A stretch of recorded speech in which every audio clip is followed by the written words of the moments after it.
আসলে আমরা বাঙালি ভালো কিছু যোগ্য না। কারণ কুত্তার পেটে যেরকম ঘি হজম হয় না, আমাদের পেটে তেমন ভালো কিছু সহ্য হয় না। কারণ আজকে একটা ভিডিও দেখলাম, আসলে বাবার সমতুল্য মানুষদের যেভাবে অপমান করা হইতেছে, আসলে এটা একদমই ঠিক না। ছোটোবেলার থেকে শুনে আসতেছি, মানে বোঝার বয়সের পরে থেকে বুঝে আসতেছে বা শুনে আসতেছি যে আওয়ামী লীগ সরকার ক্ষমতার থেকে গেলে দেশে শান্তি ফিরে আসবে, দেশে মানুষ শান্তিতে বাঁচতে পারবে। কিন্তু এগুলো কী হইতেছে ভাই? তারা মানলাম তারা ভুল করছে, তাই বলে কি দেশে আইন নাই আপনাকে তাদের শাস্তি দেওয়ার? তারা ভুল করছে, অন্যায় করছে, অবিচার করছে, সবই স্বীকার করলাম, সবই মানলাম।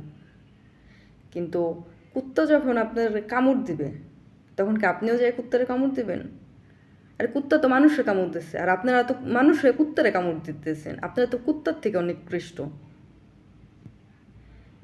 এই দেশটা নতুন করে স্বাধীন হয়েছে, দেশটাকে স্বাধীন করার জন্য কত কত মানুষ জীবন দিছে।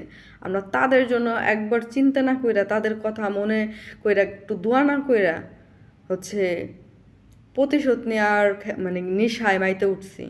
আসলে কি জানেন, আল্লাহর মানে বিচার আছে।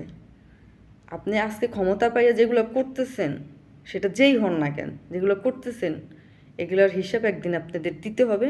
সেদিনকে সেদিনকে কিন্তু আফসোস করা ছাড়া কিছু নাই। যেরকম আওয়ামী লীগের যারা করতো, তারা এখন আফসোস করতেছে কি, সেজন্য আওয়ামী লীগ করছিলাম। এই যে তাদের হচ্ছে এভাবে অপমান করতেছেন, এরকম দিন কিন্তু আপনাদেরও আসতে পারে। কারণ একটা কথা আছে না, যে আজ আমার তো কাল আপনার, কাল আপনার তো আজ আমার।